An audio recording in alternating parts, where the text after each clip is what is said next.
5. सेवा भाव। संत रविदास कहते हैं, बहुत जन्म बिछुरे थे माधो, ये जन्म तुम्हारे लेखे। एक बार एक जत्थेदार ने बड़े प्रेम से एक 85 साल के बुजुर्ग सेवादार के बारे में बताया, जो नियमित रूप से सेवा के लिए आता था। वह आते ही एक प्यारी सी मुस्कान के साथ सबसे मिलता और बिना कुछ बोले इशारे से पूछता कि उसे क्या सेवा करनी है। वह उस देश की भाषा अंग्रेजी नहीं जानता था और न ही उसके पास कोई तकनीकी हुनर था। फिर भी उसमें कुछ ऐसा था कि उसके आने से सब खुश हो जाते थे। उसे चाहे झाड़ू लगाने की सेवा दी जाती या खुदाई करने की, वह बड़ी खुशी से उसे करता।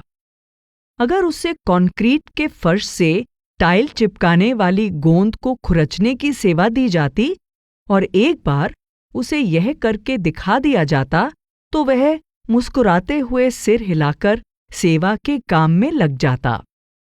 वह बिना रुके लगातार सेवा करता रहता।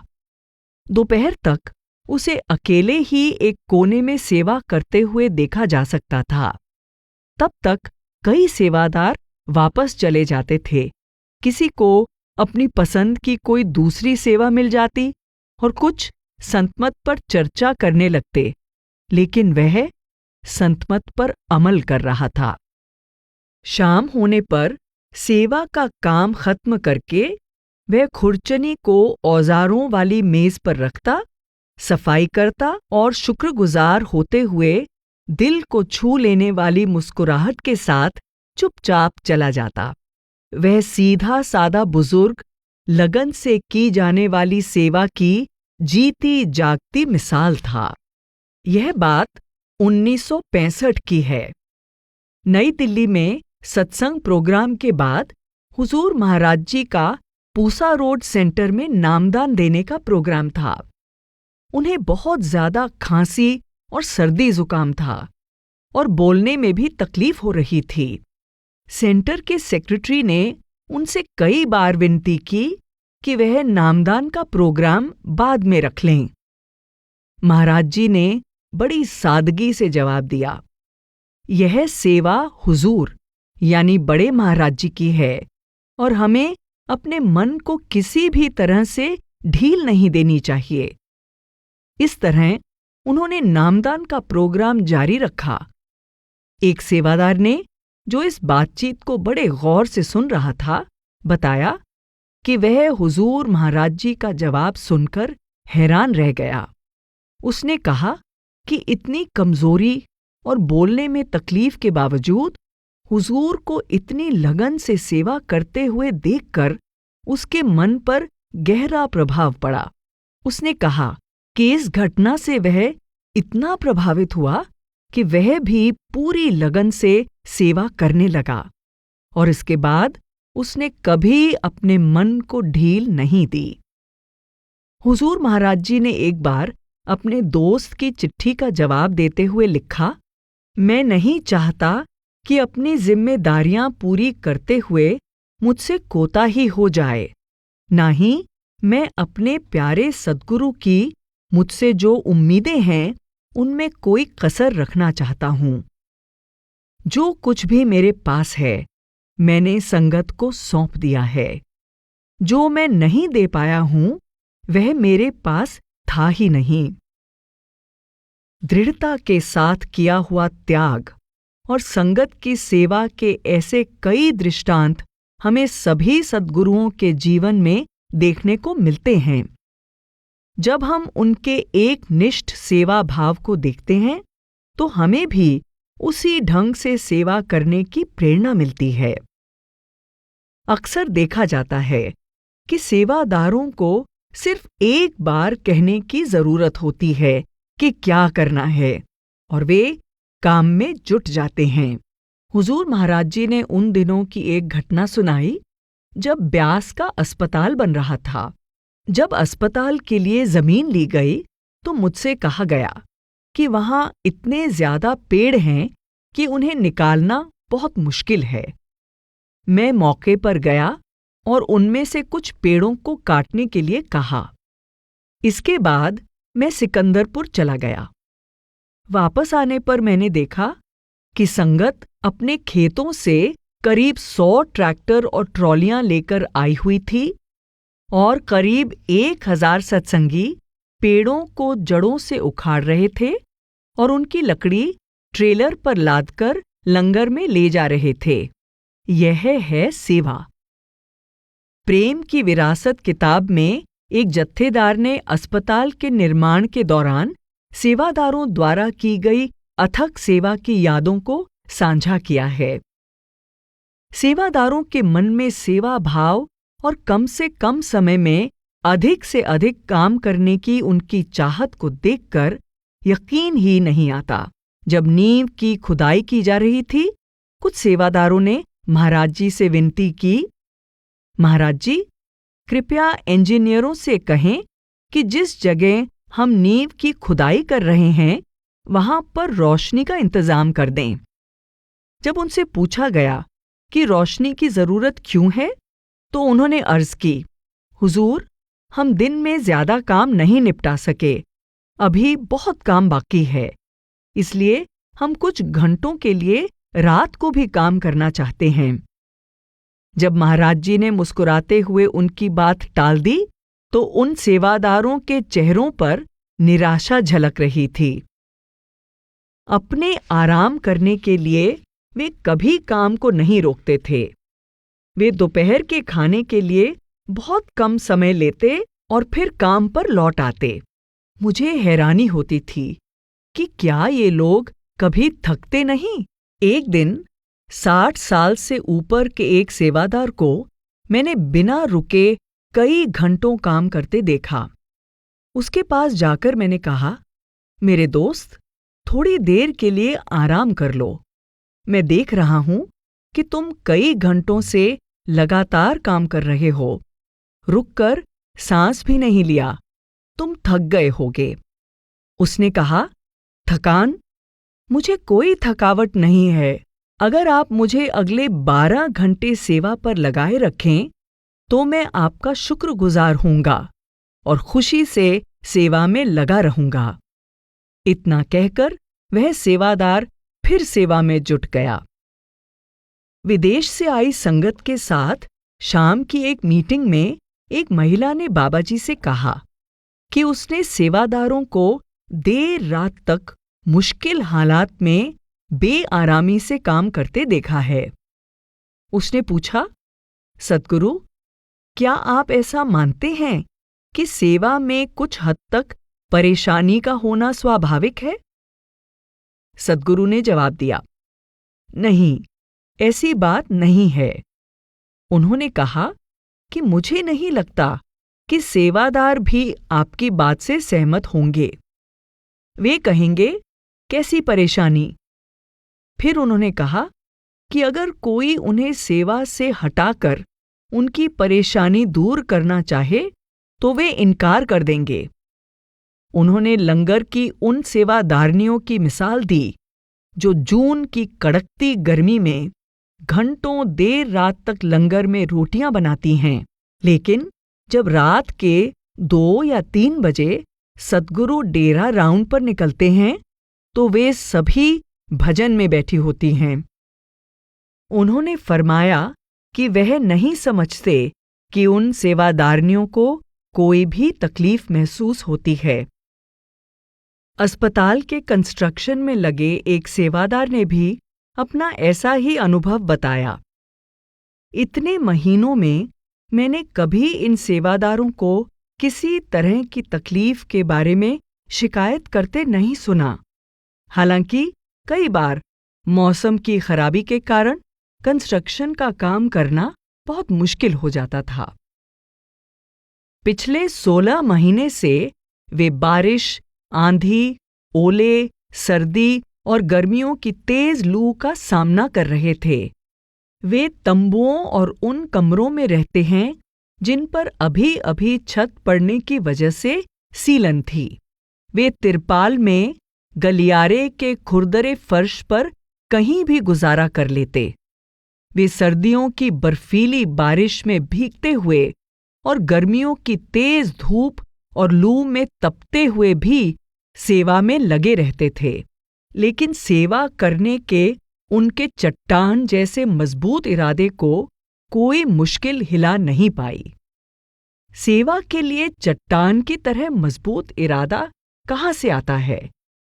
शायद यह परमात्मा की दया मेहर है, या वह मिसाल है जो खुद सद्गुरु अपनी सेवा करते हुए अथक जोश कायम करते हैं, या फिर हो सकता है कि सद्गुरु के प्रति हमारा प्रेम ही सेवा के लिए हमारे प्रेम को बढ़ा देता है। हुजूर कहा करते थे, जो बहुत प्यार करता है वो बहुत काम करता है। अस्पताल का सेवादार भी अंत में इसी नतीजे पर पहुंचा कि प्रेम ही सेवा के लिए इतना जोश भर सकता है। अस्पताल की कंस्ट्रक्शन के पास से गुजरने वाले राहगीर यह देखकर हैरान रह जाते थे कि आखिर ऐसी कौन सी ताकत है जिससे सेवादार इतनी रफ्तार और जोश से काम करते हैं। उसने बताया कि कभी-कभी तो वह भी हैरान रह जाता था, लेकिन उसी पल उसे महसूस होता था कि सेवादारों को अपने गुरु के प्रति अपार प्रेम और श्रद्धा से ही ताकत मिलती है। अपने सद्गुरु की हमेशा हो रही रहमत और प्रेम से प्रेरणा पाकर वे सेवा करते हैं। क्या एक माँ अपने बीमार बच्चे की दिन रात देखभाल करते कभी थकती है या शिकायत करती है? क्या एक प्रेमी अपनी प्रीतम का हुक्म पूरा करने में आनाकानी करेगा, चाहे वह कितना ही मुश्किल क्यों ना हो? मैंने कई पुराने सत्संगियों को यह कहते सुना है कि अगर कोई सत्संगी सद्गुरु के हुक्म में सेवा करता है, अगर वह प्रेम और श्रद्धा से सेवा करता है और उसके दिल में सिर्फ एक ही ख्वाहिश है, अपने सद्गुरु की खुशी हासिल करना, तो उसे कभी थकान महसूस नहीं होगी। क्या सद्गुरु अपनी संगत की सेवा उसी प्रेम भावना से नहीं करते? बिना रुके, बिना शिकायत किए, हरदम सजग और दृढ़ इरादे से अपनी भेड़ों यानी जीवों की देखभाल करने के काम में कड़ी मेहनत और मुश्किलों को हमेशा प्यार भरी मुस्कान के साथ मंजूर नहीं कर रहे। हमें इस तरह का जोश दुनिया में भी देखने को मिल जाता है। संगीतकार, कलाकार, सर्जन, व्यवसायी या बहुत से अन्य लोग अपने जुनून में घंटों लगातार काम करते हैं और आसानी से थकते भी नहीं, क्योंकि वे अपने काम से प्रेम करते हैं। जब काम से प्यार नहीं होता, तब वह उबाऊ लगने लगता है। जब हम इस तरह की अथक सेवा के किस्से पढ़ते हैं, तो लगता है कि हम इनके मुकाबले में कुछ भी नहीं हैं, लेकिन हमें निराश होने की जरूरत नहीं है। सद्गुरु हर तरह की सेवा को बराबर का दर्जा देते हैं। फिर हम सब सेवा की राह पर चलते हुए कुछ सीख ही तो रहे हैं। इसके अलावा सिर्फ तन की सेवा ही अपने प्रेम को जाहिर करने का जरिया नहीं है। अगर हम तन की सेवा नहीं कर सकते, तो उसी प्रेम भाव से मन की सेवा, भजन बंदगी की सेवा तो कर ही सकते हैं। इससे हमारा सेवा का मकसद भी पूरा हो जाएगा। अहमियत तो इस बात की है कि हम कुछ देना चाहते हैं। अपने पूरे मन से देने के संबंध में एक और दिलचस्प किस्सा है। एक बार एक रब्बाई जरूरतमंदों की मदद के लिए धन इकट्ठा कर रहा था। एक अमीर आदमी ने उसकी तरफ एक सिक्का फेंका। रब्बाई ने चुपचाप सिक्का उठाया और उसका शुक्राना किया। तब रब्बाई के सेवक ने उससे पूछा, आप इतने घमंडी आदमी के लिए इतने दयालु कैसे हो सकते हैं? रब्बाई ने जवाब दिया, इस आदमी ने इससे पहले कभी एक पैसा भी दान में नहीं दिया था। चाहे उसने एक पैसा ही दिया है, फिर भी मुझे उसका हौसला बढ़ाना चाहिए। हो सकता है समय के साथ वह उदार हो जाए और दान देना सीख ले। ऐसा ही हुआ। हर बार वह आदमी पहले से ज्यादा पैसे देता। रब्बाई हर बार उसकी तारीफ करता और उसका शुक्रिया अदा करता। जब रब्बाई चौथी बार आया तो वह अमीर आदमी रोने लग गया और सबको यह देखकर बड़ी हैरानी हुई कि इस बार उसने रब्बाई को बहुत सारा पैसा दिया। रब्बाई उसका शुक्रिया अदा करने ही वाला था कि उस आदमी ने रब्बाई को ऐसा करने से रोका और कहा, तारीफ और शुक्रिया के हकदार तो आप हैं रब्बाई।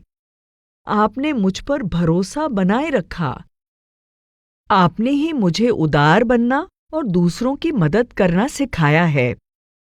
हालांकि यह मिसाल पैसे से की गई सेवा के बारे में है, लेकिन यह नियम तन की सेवा, मन की सेवा और सुरत की सेवा पर लागू होता है। हमारी हर छोटी सी कोशिश को सद्गुरु बिना परख किए कबूल करते हैं। उनके प्रेम में कोई शर्त नहीं है। इस तरह धीरे धीरे हम पूरे मन से देना सीख जाते हैं। गुरु नानक देव जी फरमाते हैं, ऐसी सेवक सेवा करे जिसका जीव तिस आगे धरे। प्रेम भाव से की गई सेवा का एक पहलू यह है कि इससे हमारे अंदर चुनौतियों के सामने डटे रहने की काबिलियत आ जाती है। एक जगह करीब 12 सेवादारों ने एक सत्संग हॉल बनाने की सेवा शुरू की। उनमें से बहुत से सेवादारों ने कभी कंस्ट्रक्शन का काम नहीं किया था। सुबह के 10 बजते बजते तापमान 43 डिग्री सेल्सियस यानी 110 डिग्री फ़ारेनहाइट पहुंच जाता। वे पहली बार मेटल फ्रेम की एक छोटी दीवार बनाने के लिए एड़ी चोटी का जोर लगा रहे थे। उन्होंने माप लेकर फ्रेम बनाया, लेकिन तब पता चला कि उसमें कुछ इंच का फर्क रह गया है, इसलिए उन्होंने इसे तोड़ दिया। उन्होंने दूसरे तरीके से माप लेकर फिर फ्रेम बनाया, लेकिन फिर काम सही नहीं हुआ। अगली बार उन्होंने पैमाइश का यंत्र इस्तेमाल किया, लेकिन तब भी वे सही अंदाजा नहीं लगा पाए और फ्रेम गलत बन गया। उन्होंने फ्रेम को फिर तोड़ दिया। वे समझ नहीं पा रहे थे कि आगे कैसे बढ़ें। अलग अलग जत्थेदारों की अलग अलग राय थी। वे बार बार फ्रेम बनाते और बार बार तोड़ते। यह उस प्रोजेक्ट की पहली दीवार थी और अभी तक कुछ भी नहीं हो रहा था। फिर भी वे डटे रहे। उन्होंने हिम्मत रखी और कुछ महीनों के बाद पूरी इमारत बनकर तैयार हो गई।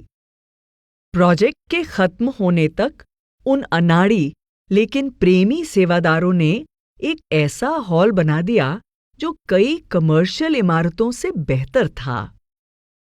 संत दादू दयाल फरमाते हैं, आगे पीछे संग रहे आप उठाए भार।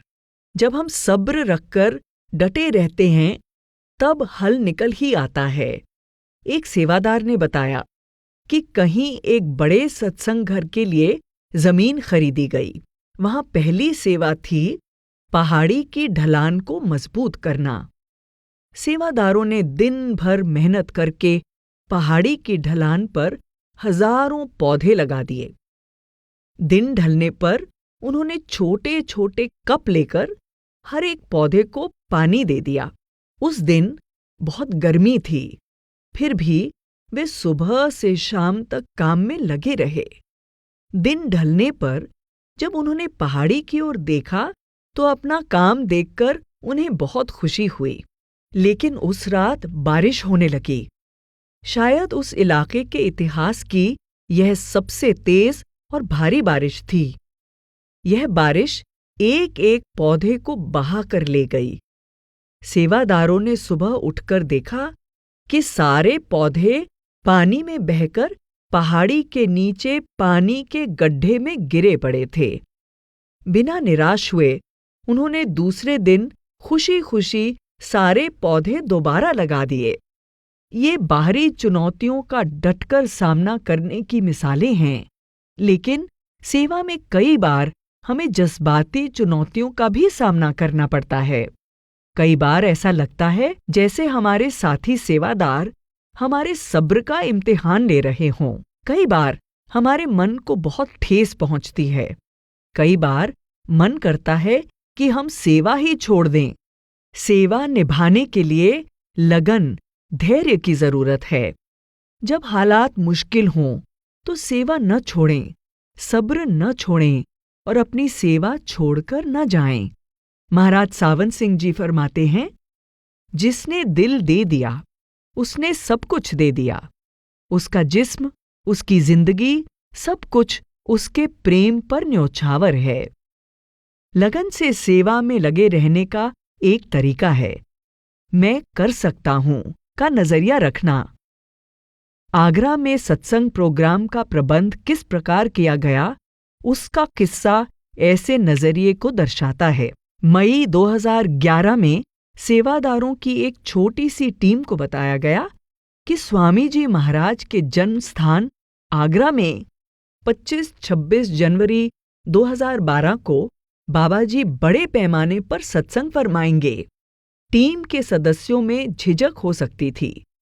वे कह सकते थे कि यह काम किसी भी तरह से पूरा नहीं किया जा सकता क्योंकि प्रोग्राम के लिए समय 9 महीने से भी कम था। सत्संग में 2 से 4 लाख तक संगत आ सकती थी, लेकिन कितने लोग आएंगे इसका सही अंदाजा लगाना नामुमकिन था।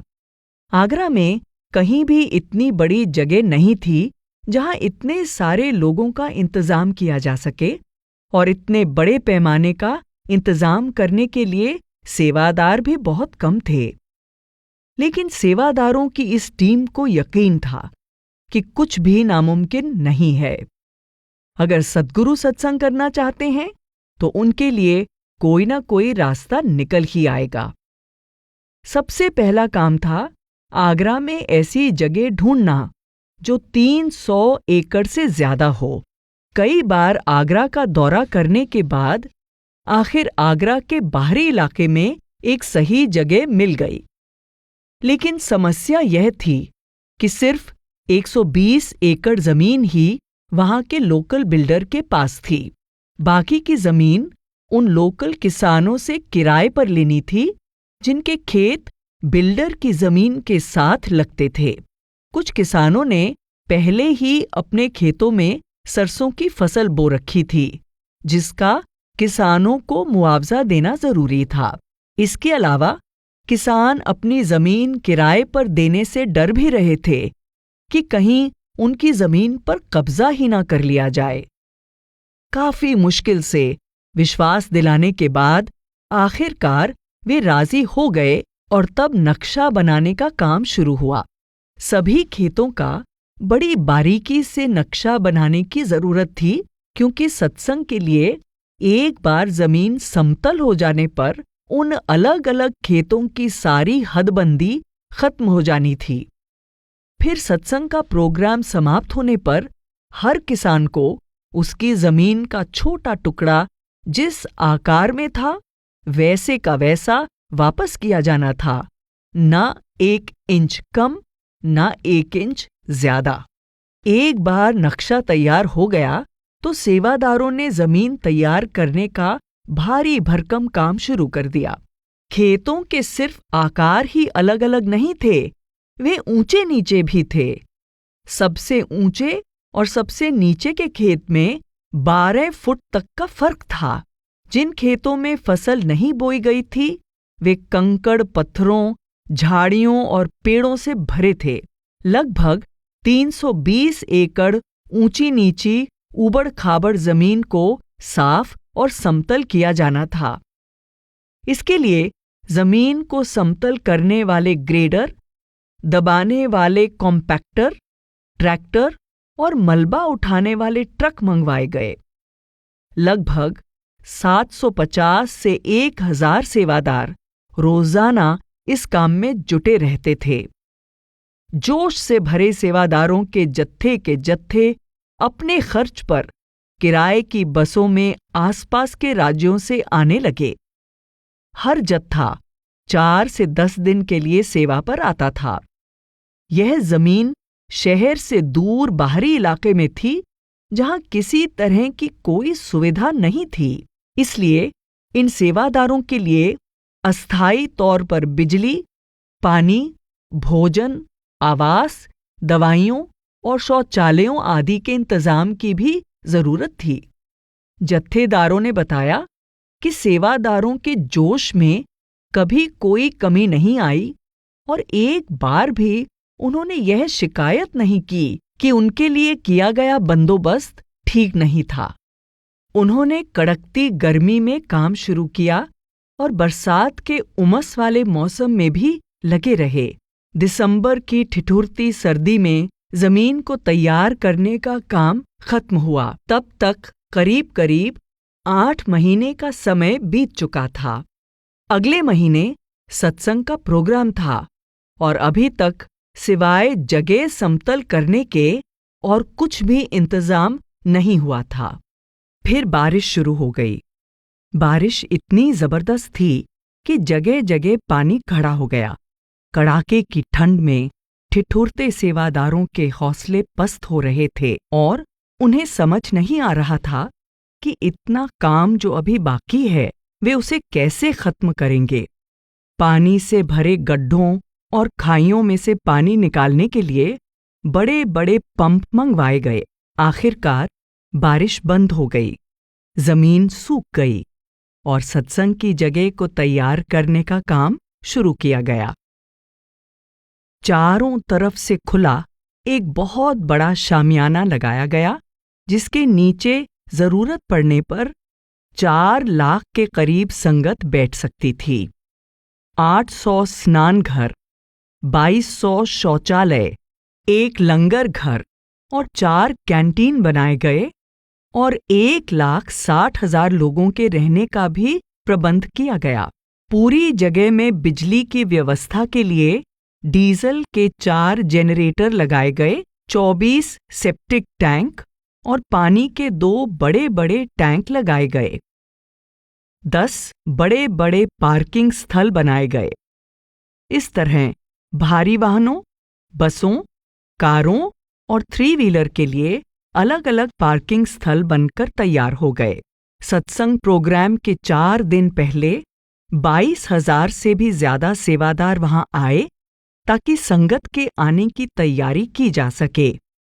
उनके अलावा पास के राज्यों से 200 से ज्यादा ट्रक आए, जिनमें शामियानों का सामान, प्रोजेक्टर, टीवी सेट, स्पीकर और साउंड सिस्टम, बर्तन और लंगर आदि का सामान था।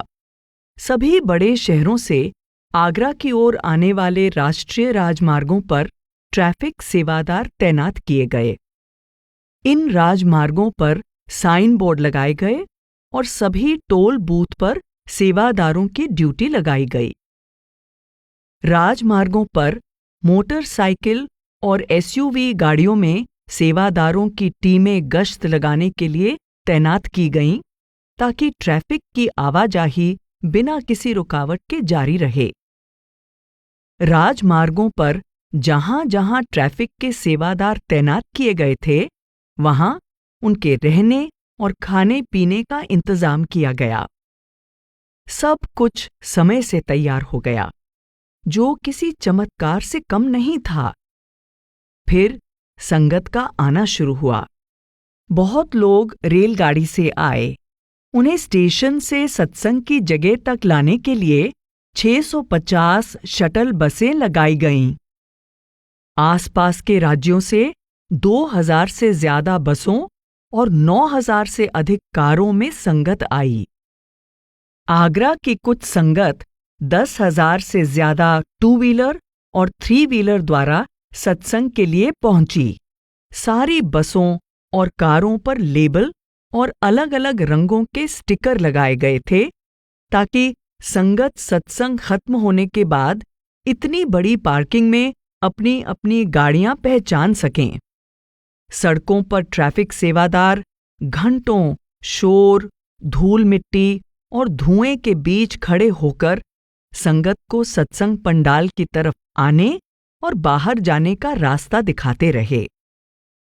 उन्होंने आगरा की पुलिस के साथ मिलकर काम किया, जो इतने बड़े पैमाने पर लोगों के आने जाने की व्यवस्था देखकर हैरान थी। इनमें से किसी भी सेवादार को बाबा जी के दर्शन या उनका सत्संग सुनने का मौका नहीं मिला।